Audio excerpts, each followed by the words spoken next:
तो बच्चों आज जो टॉपिक है आप लोगों के बीच में मैं ले आया हूं कि फ्रिक्शन क्या होता है, घर्षण बल क्या होता है, उस घर्षण वास्तव में हमारे दैनिक जीवन में कैसे लाभकारी है, इसको जानने के लिए थोड़ा सा कॉन्सेप्ट आप लोगों के बीच में मैं लाना चाहता हूं। What is friction.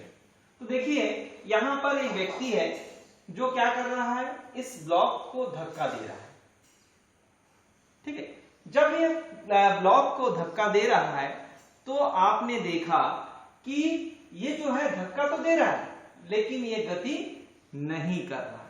कारण क्या है इसमें आप देखिएगा, यहां पर अगर हम देखिए इस व्यक्ति में अगर हम यहां पर फोर्स वेक्टर देखिए कि फोर्स कैसे कैसे लग रहा है। देखिए यहां पर जो वस्तु रखी हुई है वो वस्तु की जो भार है, वेट है, that is acting vertically downward, और जो नॉर्मल रिएक्शन होता है यानी अभिलंब प्रतिक्रिया वो वस्तु के लंबवत होती है ऊपर की ओर। ठीक, और देखिए व्यक्ति क्या कर रहा है, एक्सटर्नल फोर्स सामने की ओर धक्का दे रहा है लेकिन यहां पर बॉडी मूव नहीं हो रहा है। बॉडी मूव करता है या मूव करने का प्रयास करता है। यदि आप सम वेक्टर देखिए यहां रिजल्टेंट फोर्स, अगर इस फोर्स को हम धीरे धीरे बढ़ाते जाते हैं, देखिए बॉडी जो है मोशन में आने लगता है। तो देखिए जब वस्तु आगे बढ़ता है उसके विपरीत दिशा में एक गति विरोधी बल कार्य करता है और जिसको क्या कहते हैं, घर्षण बल। यानी जब हम किसी वस्तु को सामने की ओर गति करते हुए देखते हैं उसके विपरीत दिशा में एक बल लगता है जिसे घर्षण बल के नाम से जाना जाता है ना।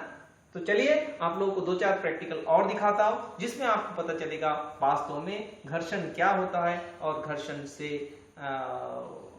घर्षण जो है किस प्रकार कार्य करता है। आइए ले चलता हूं आपको फील्ड में। देखिए हमारे पास एक बॉल है, इस बॉल को हम थोड़ा सा बल लगाते हैं और इसको ये करते हैं, धक्का दे देते हैं, तो हम देखते हैं कुछ दूरी जा करके ये रुक जाती है। ये एक हमारे पास खिलौना है ना, ये एक कार है मान लीजिए, और इसको हम धक्का देते हैं, देखिए कुछ देर जाने पर ये रुक जाती है। तो हमारा प्रश्न है आखिर ये रुकता क्यों है। देखिए यहां पर अगर एक पेन को रखते हैं और रख के यहां पर ऐसे रखते हैं तो देखिए ये फिसलने का प्रयास करता है या फिर ऐसे करे फिसलता है या रोल करता है, रोल करते हुए आगे गति कर रहा है या गति करने का प्रयास करता है।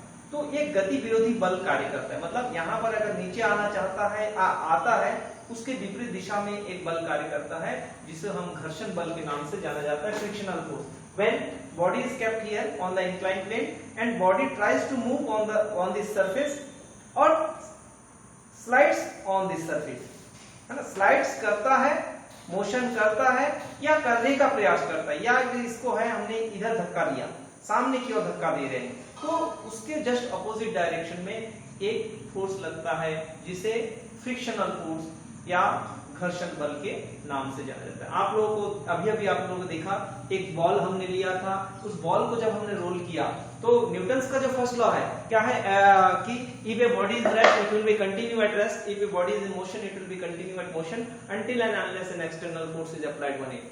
मतलब अगर कोई वस्तु गतिशील है तो गतिशील रहेगा, स्थिर है तो स्थिर रहेगा जब तक उस पर कोई बाह्य बल ना लगा जाए। यदि कार मोशन में है तो मोशन में ही रहना चाहिए। फिर वो रुकता क्यों है, क्योंकि यहां पर घर्षण बल लगता है।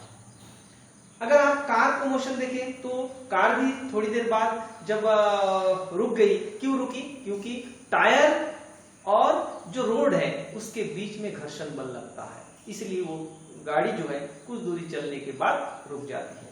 तो वास्तव में यहाँ पर कोई भी सरफेस हो, चाहे देखिए इसको हम छुए, इसको छुए और इस दीवार को छुए, तो दीवार को छुएंगे, इसको छुएंगे या फर्श को छुएंगे तो हम देखेंगे जब हम हाथ को ऐसे फेरते हैं तो अपने को एक अनुभव होता है, यानी घर्षण का अनुभव होता है, अपने को एक अनइवननेस मतलब एक रफ सरफेस की अनुभूति होती है, उसी को वास्तव में घर्षण कहते हैं। हमारे बीच जो भी सरफेस होता है वो परफेक्टली स्मूथ नहीं होता है, उनके बीच इंटरलॉकिंग होता है।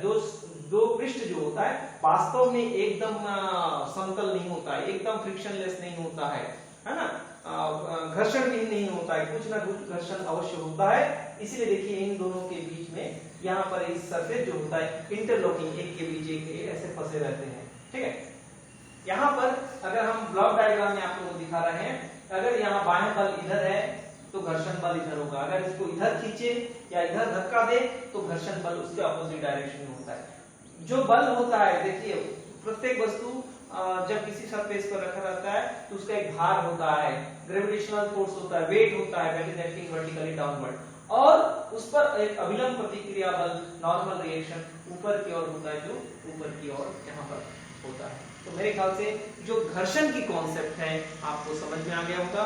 घर्षण फिर दो प्रकार के होते हैं, एक होता है रोलिंग फ्रिक्शन, एक है स्लाइडिंग फ्रिक्शन। रोलिंग फ्रिक्शन में बॉडी जो है रोल करते हुए आगे बढ़ता है, जैसे एक गाड़ी का जो टायर है, और टायर जो है वो रोड पर जब चलता है तो वो रोलिंग फ्रिक्शन होता है। और स्लाइडिंग फ्रिक्शन जब वो स्लाइड करते हो, उसके एक ही पृष्ठ जो होता है संपर्क में होता है। मान लीजिए आपका साइकिल है और ताला लगा हुआ हो, तो आप उसको धकेल के ले जा रहे हैं, तो आपका जो चक्का है घिसते हुए जाएगा, तो वो समय जो होगा स्लाइडिंग फ्रिक्शन होगा। ठीक है, तो स्लाइडिंग फ्रिक्शन का वैल्यू बहुत ज्यादा होता है, रोलिंग फ्रिक्शन का वैल्यू कम होता है। ठीक, चलिए फिर से आपको ले चलता हूं हमारे लैब में।